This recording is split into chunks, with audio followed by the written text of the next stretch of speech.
Hello guys, welcome to forex. Good evening. ঈদের এই পড়ন্ত বিকালে আমি সুন্দর একটা গুড নিউজ দিচ্ছি। দেখেন, আমি সকালে যে মেসেজ দিয়েছিলাম, মেসেজে বলছিলাম বাই এবং সেল এন্ট্রি দুইটাই দিয়ে দিয়েছিলাম।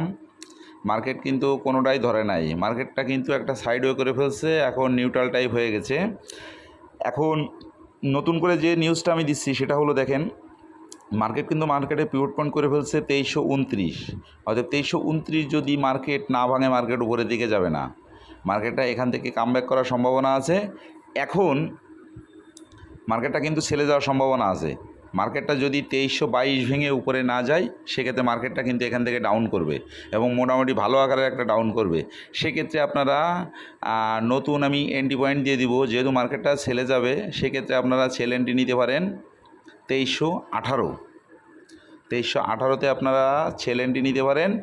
এইটার শর্ট এসএল দিয়ে দিব, আপনারা শর্ট এসএল ব্যবহার করবেন 2318তে সেল এন্ট্রি নেবেন, এসএল ব্যবহার করবেন 2325।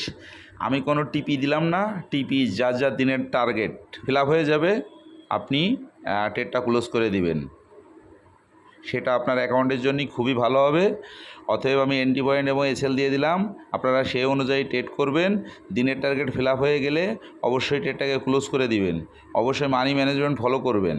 সবসময় আপনাদেরকে যে কথাগুলো বলি, এর ভিতরে very very very important money management. এটা যদি আপনি মানেন, আপনার সাইকোলজি একটা সেট আপ থাকবে এবং আপনি এই মার্কেট থেকে কখনো লস করে বাইর হবেন না। যদি লস হয়, সেটা আপনার অল্পর মধ্যে হবে, আপনার অ্যাকাউন্টের উপর বেশি প্রভাব পড়বে না। এই জন্য আমি বারবার মানি ম্যানেজমেন্ট ফলো করতে বলি। অবশ্যই আপনার সাইকোলজি সেট আপের জন্য মানি ম্যানেজমেন্ট অতীব গুরুত্বপূর্ণ। এই জন্য সাইকোলজি সেট করেন, এই মার্কেট থেকে অবশ্যই ভালো কিছু পাবেন। ধন্যবাদ সবাইকে।